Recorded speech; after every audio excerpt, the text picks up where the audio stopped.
설교 제목은 지난 주일과 같습니다. 은혜로 사는 삶이라는 제목으로 말씀드리겠습니다.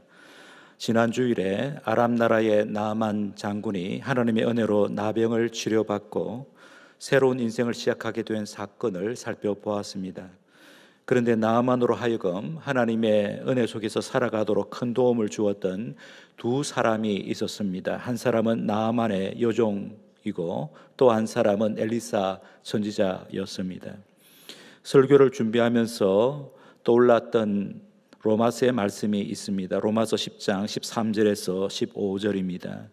누구든지 주의 이름을 부르는 자는 구원을 받으리라. 그런즉 그들이 믿지 아니한 일을 어찌 부르리요, 듣지도 못한 일을 어찌 믿으리요, 전파하는 자가 없이 어찌 들으리요, 보내심을 받지 아니하였으면 어찌 전파하리요. 기록된 바 아름답도다 좋은 소식을 전하는 자들의 발이여 함과 같으니라. 나아만에게 먼저 좋은 소식을 전했던 자는 나아만의 여종이었습니다. 오늘 본문에는 이 여종의 이름이 나오지 않습니다. 무명의 소녀입니다. 나아만이 이스라엘과의 전쟁에서 포로로 잡아와 자기 집의 종으로 부려먹고 있던 소녀였습니다. 이 보잘것없는 소녀가 나아만의 인생을 바꾸어 놓았습니다.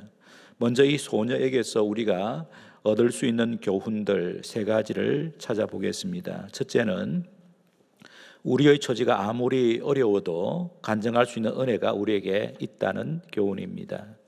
이 소녀는 어린 나이에 타향살이를 하게 되었습니다. 고아가 되었고 노예가 되었습니다.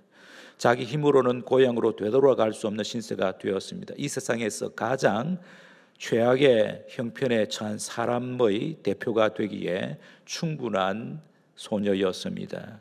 그러하기에 자신의 처지를 한탄할 수도 있었습니다. 하나님을 원망할 수도 있었습니다. 그러나 이 소녀는 그렇게 하지 않았습니다. 적극적으로 이스라엘 안에 있는 하나님의 은혜를 주인에게 소개하고 있습니다. 3절이죠. 우리 주인이 사마리아에 계신 선지자 앞에 계셨으면 좋겠나이다. 그가 그 나병을 고치리이다. 하나님의 은혜를 아는 자는 절망하지 않습니다. 하나님의 은혜를 맛본 자는 어떤 순간에도 다시 부어주실 하나님의 은혜를 잠잠히 기다릴 수 있습니다. 어려운 처지를 당하여 절망 속에 있는 이웃에게 하나님의 은혜를 간증하고 소개할 수 있습니다. 성도 여러분, 우리가 잊지 말아야 할 것이 있습니다. 하나님의 은혜가 우리를 결코 떠나지 않고 있다는 사실입니다. 착한 일을 시작하신 하나님께서 그 일을 끝까지 이루심을 믿어야 하겠습니다. 변함없는 하나님의 은혜가 우리에게로 향하고 있지요. 그러므로 나아만의 여종처럼 우리가 어려운 시련을 만났을 때 오히려 하나님의 은혜를 더욱 생생하게 경험할 수 있는 좋은 기회가 왔다고 믿어야 하겠습니다. 이제 곧 베풀어 주실 하나님의 은혜를 고대해야 합니다. 이렇게 하나님의 은혜를 고대하며 살아가는 성도는 자기가 고대하는 하나님의 은혜가 공경에 처한 이웃에게도 미치기를 바랍니다. 그래서 그 이웃에게 하나님의 은혜를 간증하고 소개합니다. 나아만의 여종에게서 넣을 수 있는 교훈 둘째는 우리의 처지가 어려울 때 오히려 하나님의 은혜를 순수하게 증거할 수 있다는 교훈입니다. 나아만이 여종의 말을 들었다고 하는 것은 이 여종이 주인에게서 신뢰를 받았다는 암시를 줍니다. 이 소녀가 나아만의 집에서 종도로 다니며 사는 동안 어린 나이답지 않게 꿋꿋하게 성실하게 밝게 웃으면서 지냈다고 추측할 수 있게 합니다. 우리는 흔히 예수 믿는 자들이 출세하고 성공해야지 하나님의 은혜를 잘 증거할 수 있을 거라고 생각합니다. 물론 그럴 수도 있습니다. 그러나 그것이 꼭 맞는 말은 아닙니다. 성경은 역경 속에서 오히려 하나님의 은혜를 더 잘 증거할 수 있다고 말씀합니다. 대표적으로 베드로전서 3장의 말씀을 들 수 있겠습니다. 베드로전서 3장 14절 15절입니다. 그러나 의를 위하여 고난을 받으면 복 있는 자니 그들이 두려워하는 것을 두려워하지 말며 근심하지 말고 너희 마음에 그리스도를 주로 삼아 거룩하게 하고 너희 속에 있는 소망에 관한 이유를 묻는 자에게는 대답할 것을 항상 준비하되 온유와 두려움으로 하고라고 말씀합니다. 고난 중에도 우리의 소망을 더 잘 증거할 수 있다는 말씀이죠. 시련 속에서도 우리가 웃음을 잃지 않고 여유를 가지고 꿋하게 버티고 서 있는 것을 이웃들이 볼 때에 놀라게 될 것입니다. 그래서 질문하겠지요. 도대체 너 속에 무엇이 있기에 그러하느냐? 우리의 준비된 답은 이렇습니다. 제 안에 그리스도께서 계시기 때문입니다. 그분이 내게 빼앗길 수 없는 소망을 주셨습니다. 이렇게 간증을 하게 되면 이웃에게 큰 충격을 주고 감동을 줄 수 있을 것입니다. 이유는 그 같은 간증이야말로 순수한 간증이기 때문입니다. 이웃들은 의아해할 것입니다. 하나님의 은혜가 얼마나 크기에 저런 처지에서도 감사할 수 있을까? 성도 여러분, 예수 잘 믿어서 성공했다는 간증도 나쁘지 않지만 시련 가운데서 평정과 감사를 잃지 않을 때에, 더 나아가 역경에 처한 이웃을 챙겨주는 여유까지 있을 때에 더 큰 간증이 됩니다. 이것이 바로 시련의 때에 하나님의 은혜를 더 순수하게 간증할 수 있다는 뜻입니다. 성경의 위대한 인물들, 교회 역사의 위대한 인물들은 하나같이 큰 시련 속에서 하나님의 은혜를 바라보고 하나님의 은혜를 체험하고 하나님의 은혜를 간증했던 자들입니다. 이들이 위대한 것은 큰 시련 가운데서도 하나님의 은혜를 잠잠히 의뢰했다는 데 있습니다. 이들뿐만 아니라 우리가 천국에 가면 큰 상급을 받은 무명의 성도들을 보고 놀라게 될 것입니다. 그 성도들 가운데 오늘 우리가 보고 있는 나아만의 여종도 포함되어 있을 것입니다. 이 소녀도 큰 시련 속에서 하나님의 크신 은혜를 증거했기 때문입니다. 성도 여러분, 인류의 역사 가운데 하나님의 은혜가 가장 순수하게 드러났던 때가 언제일까요? 그 장소가 어디였을까요? 그리스도의 십자가 사건이지요. 예수님께서 지신 십자가가 바로 은혜의 절정입니다. 하나님의 넘치는 은혜를 가장 순수하게 증거한 것이 십자가 사건입니다. 고난의 십자가를 통하여 예수님께서는 넘치는 하나님의 은혜를 증거하셨습니다. 십자가의 은혜는 물이 바다를 덮음같이 넘치는 은혜입니다. 그 은혜는 오고 오는 모든 세대를 덮기에 충분한 은혜입니다. 그러므로 우리도 현재의 어려움을 탓하지 말아야 합니다. 오히려 하나님의 은혜를 간증하는 기회로 삼아야 하겠습니다.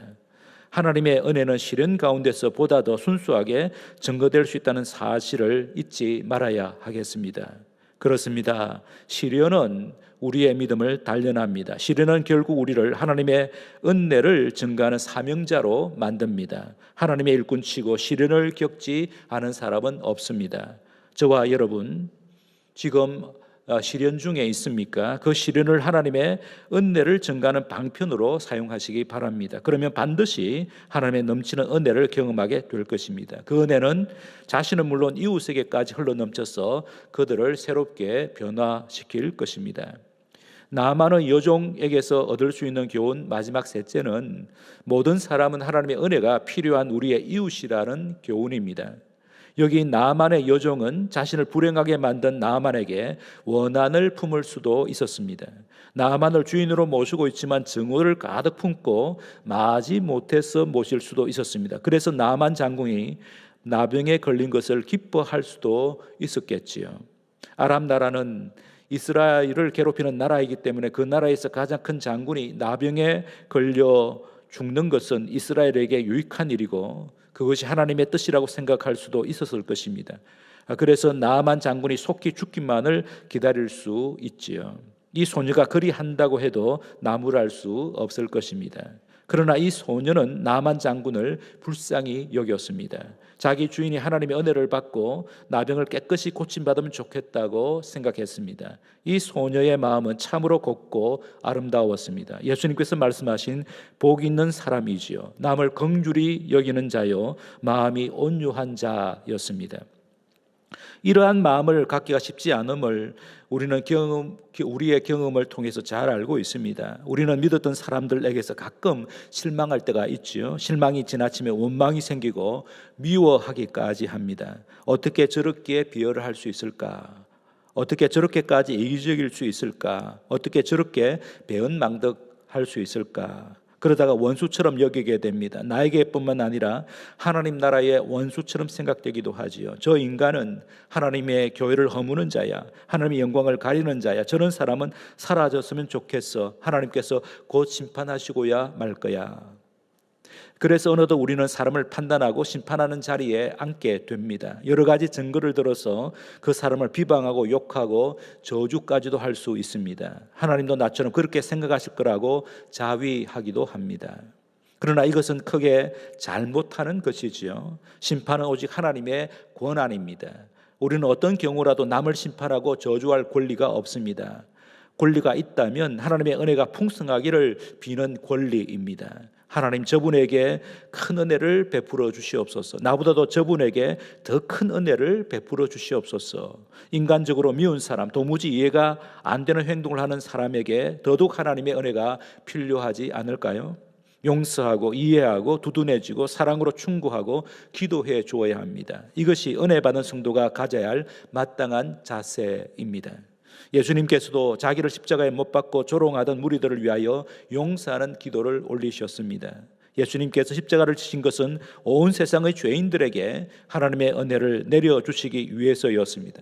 하늘에 밀알이 썩어 많은 열매를 맺는 것처럼 자신이 죽고 뭇 백성들을 살려내신 것이 예수님 십자가 사건입니다.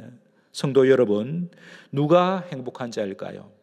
정오로 가득 찬 속 좁은 사람일까요? 아니면 만나는 모든 이들에게 하나님의 은혜를 나누는 넓은 가슴으로 사는 자일까요?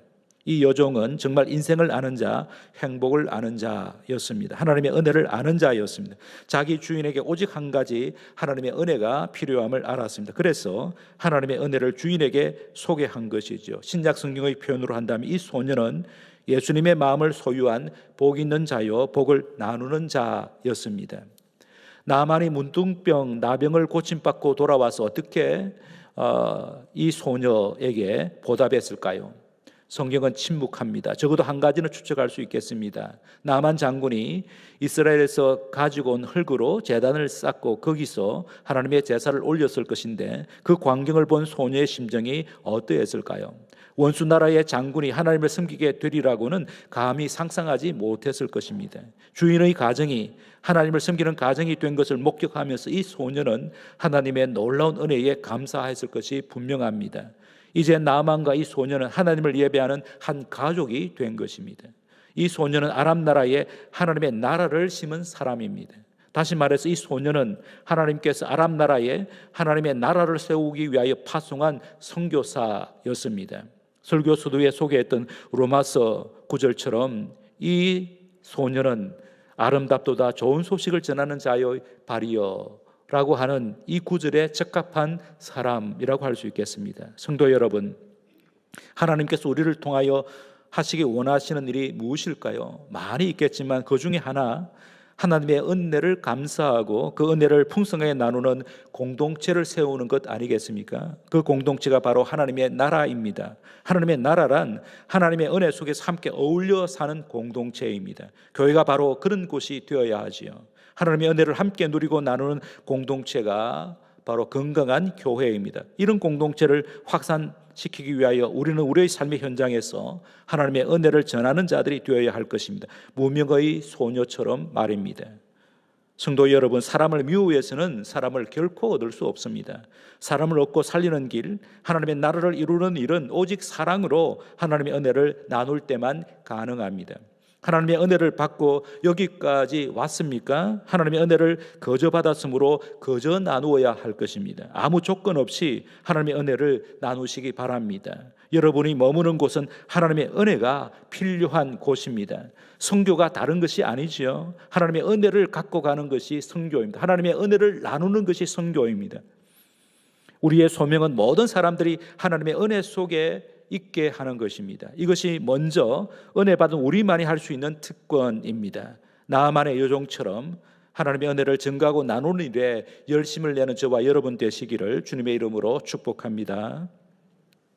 나만에게 하나님의 은혜를 소개한 또 한 사람은 엘리사 선지자였습니다. 특히 오늘 본문에서는 하나님의 은혜에 대한 엘리사와 게하시의 생각이 크게 대조를 이루고 있음을 보여줍니다. 게하시는 엘리사의 사환이었습니다. 그는 자기 주인 엘리사 선지자가 하는 일을 못마땅하게 생각했습니다. 나만 장군이 엘리사 선지자의 말을 듣고 고침을 받고는 감사하는 마음으로 큰 예물을 드리려고 했는데 엘리사는 그 예물을 거절했습니다.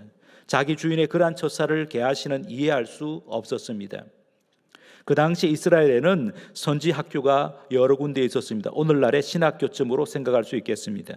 그런데 자기 학교만 가난에 허덕이고 있었습니다. 그 이유는 교장 선생님의 이상한 방침 때문이었습니다. 교장 선생님은 엘리사 선지자였고 게하시는 재정을 관리하는 총무였다고 생각하면 되겠습니다. 그런데 엘리사의 선지학교는 늘 재정이 부족했습니다. 대조적으로 다른 선지학교들은 돈이 넉넉했습니다. 선지자들이 돈을 받고 예언했기 때문입니다. 돈이라면 거짓 예언도 예사롭게 했습니다. 백성들로부터 쉽게 재물을 긁어 모았습니다. 그러나 엘리사 선지자는 달랐습니다. 백성들에게 하나님의 말씀을 전하는 구실로 돈을 요구하는 것은 생각도 못할 일이었습니다. 게하시도 그것까지는 이해할 수 있었을 것입니다. 하지만 나아만 장군이 은혜를 받고 나서 감사의 표시로 드린 예물까지 거절할 필요가 있겠는가라고 게하시는 생각했습니다. 아무리 생각해도 엘리사 선생님이 너무 하신다고 생각했습니다. 선생님께 얘기한다고 해서 선생님의 생각이 바뀌실 것 같지 않았습니다. 그래서 게하시는 하나님께 직접 하소연합니다. 20절에 보면 여호와께서 살아계심을 두고 맹세했다는 표현이 나오는데, 이 표현은 게하시가 하나님께 기도했다라는 뜻입니다. 하나님, 저는 엘리사 선생님과는 다른 생각을 가지고 있습니다. 하나님께서 우리의 가난한 처지를 불쌍히 여기셔서 이번에 좋은 기회를 주셨다고 저는 믿습니다. 엘리사 선생님은 거절하셨지만 저라도 그 예물을 받아서 선지학교를 위하여 유용하게 쓰는 것 하나님께서도 기뻐하시리라고 믿습니다. 이처럼 게하시는 하나님께서도 자기 견해에 동의하신다고 생각했던 것 같습니다. 그래서 여호와의 사심을 가리켜 맹세하고는 나아만의 뒤를 쫓아가서 예물을 받아 가지고 왔습니다. 엘리사는 이 모든 사실을 영적인 눈으로 다 보고 있었습니다. 게하시가 돌아왔을 때에 엘리사가 묻지요. 너가 지금 어디 갔다 왔느냐? 게하시가 말합니다. 아무데도 가지 않았습니다. 거짓말합니다. 엘리사는 게하시를 꾸짖었습니다. 26절입니다. 내 마음이 너를 따라갔었는데, 지난 성경 번역에는 내 영이 너를 따라갔었는데 너는 그걸 감지하지 못했느냐? 지금이 어찌 은을 받으며 감람원이나 포도원이나 양이나 소나 남종이나 여종을 받을 때냐라고 말했습니다. 무슨 뜻일까요? 지금 거짓 선지자들이 하나님의 은혜로 살지 않고 물질의 노예가 되어 살아가고 있는 이때에 우리라도 바르게 살아야 하지 않겠느냐? 하나님께서 우리를 선지자로 세우셨다면 하나님께서 우리의 생활을 책임지실 것이 아니냐? 선지자는 오직 하나님께서 베푸시는 은혜만을 바라고 그 은혜로 살아야 하지 않겠느냐? 나만의 큰 예물로 사는 것이 아니라 하나님의 은혜로 살아가는 것을 백성들에게 보여줘야 할 때가 아니냐라는 뜻이지요. 성도 여러분, 오늘 우리는 이 엘리사의 안타까운 외침을 들어야 합니다. 오늘날에는 선지자가 따로 존재하지 않습니다. 신약시대의 선지자는 모든 성도들입니다. 성도인 우리가 이 세상을 향해 하나님의 은혜를 증가하는 이 시대의 선지자들입니다. 우리는 하나님의 은혜로 살아가는 하나님의 백성임을 증거하기 위하여 부름받은 거룩한 하나님의 선지자들입니다. 그런데 우리의 실상은 어떠합니까? 돈이 우리를 살려준다고 생각하지 않습니까? 그리스도인들이 하나님의 은혜로 살기를 포기하고 이 세상의 것에 집착하여 산다면 어떻게 하나님의 은혜가 이 세상에 증거될 수 있겠습니까? 하나님의 은혜를 의지하지 아니하고 세상의 것에 집착하면 우리에게 무슨 일이 벌어질까요? 여기 게하시처럼 자신의 행위를 합리화하게 됩니다.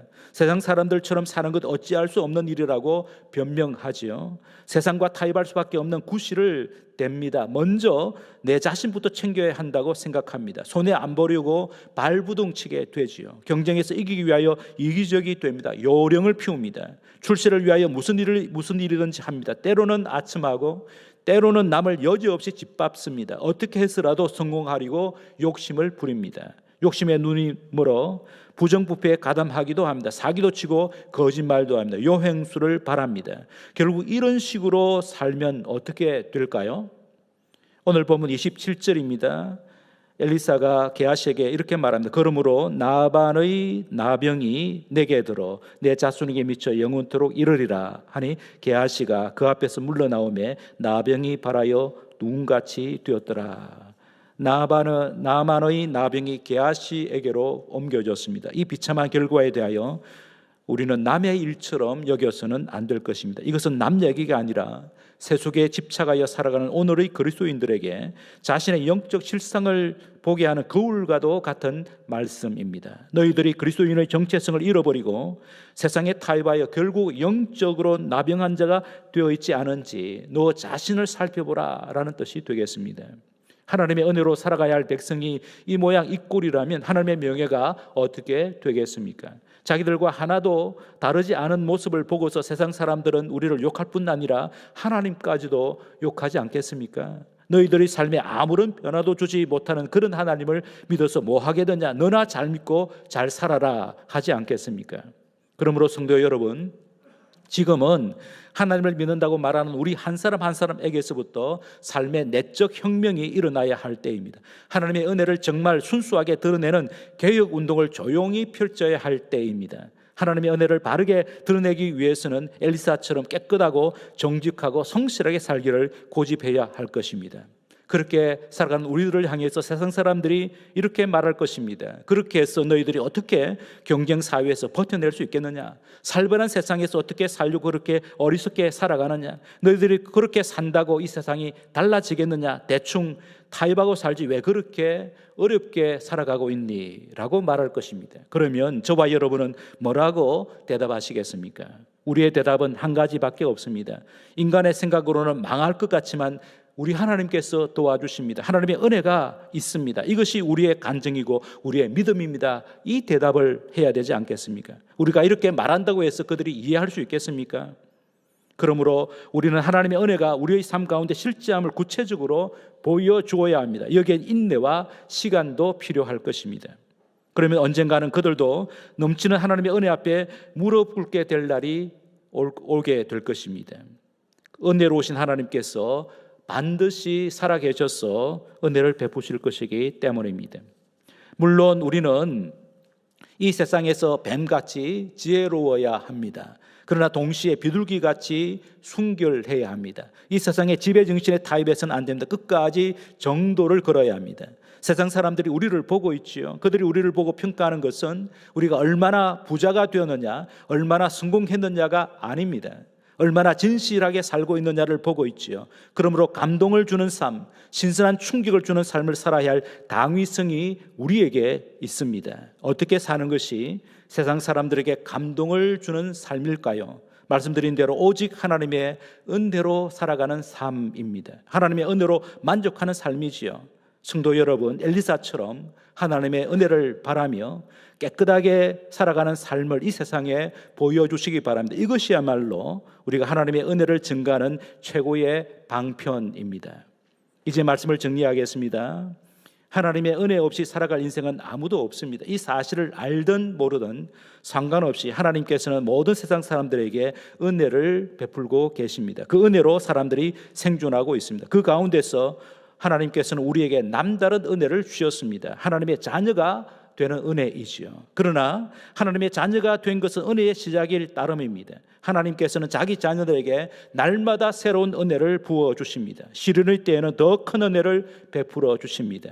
중요한 것은 하나님께서 왜 우리에게 날마다 새 은혜를 넘치게 베풀어 주시는가 하는 것입니다. 그것은 은혜를 이웃들과 나누게 하시기 위해서입니다. 우리가 누구입니까? 하나님의 은혜를 증거하도록 부름받은 자입니다. 잊지 말아야 하겠습니다. 하나님의 은혜를 증가하는 방식은 두 가지입니다. 사랑과 순결입니다. 사랑과 순결입니다. 사랑의 예정으로 우리는 나아만의 여종을 보았습니다. 그녀는 나아만에게 증오 대신에 사랑을 심었습니다. 그래서 나아만으로 하여금 하나님의 은혜 아래 무릎 꿇게 했습니다. 그녀 자신도 아람 나라에까지 흘러들어온 하나님의 은혜에 잠길 수 있었습니다.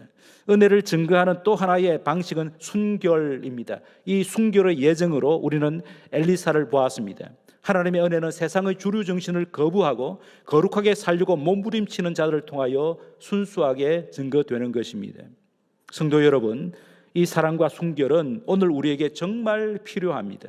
이 시대가 우리를 향해 사랑과 순결의 등목을 요청하고 있습니다. 아니, 하나님께서 우리에게 그렇게 살아가라고 요청하고 계십니다. 이 땅에 사랑과 순결, 공평과 정의가 강같이 흐르도록 하나님께서 우리를 사명자로 부르셨습니다. 분열과 미움과 고통이 가득한 이 땅은 우리가 떠나야 할 땅이 아니라 사랑과 순결의 덕목으로 사명을 이루어야 할 땅인 것입니다. 그러나 이 사명을 이루기란 쉽지 않습니다. 그러하기에 더더욱 필요한 것이 하나님의 은혜입니다. 하나님의 은혜가 없이는 우리 힘으로 사랑과 순결의 삶을 살 수 없습니다. 그래서 하나님께서는 우리에게 당신의 은혜를 구하라고 하십니다. 은혜의 보좌 앞에 담대히 나와서 은혜를 간구하라고 하십니다. 그러면 하나님께서 풍성한 은혜를 베풀어 주시겠다고 약속하십니다. 이 세상에서 사랑의 삶, 순결한 삶을 살기 위하여 하나님의 풍성한 은혜를 누리고 나누는 저와 여러분 되시기를 주님의 이름으로 축복합니다. 말씀을 생각하면서 함께 기도하겠습니다. 하나님 참 감사합니다. 오늘도 저희들에게 생명의 말씀 주셔서 감사합니다. 나만의 유종처럼 사랑의 삶을 살겠습니다. 엘리사처럼 순결한 삶을 살겠습니다. 그래서 오늘 저희들부터 하나님의 은혜를 푹 누리게 하시고 이 은혜를 만나는 모든 사람들 앞에 나누는 축복의 통로가 되게 하여 주시옵소서. 서로 축복하면서 함께 기도하겠습니다.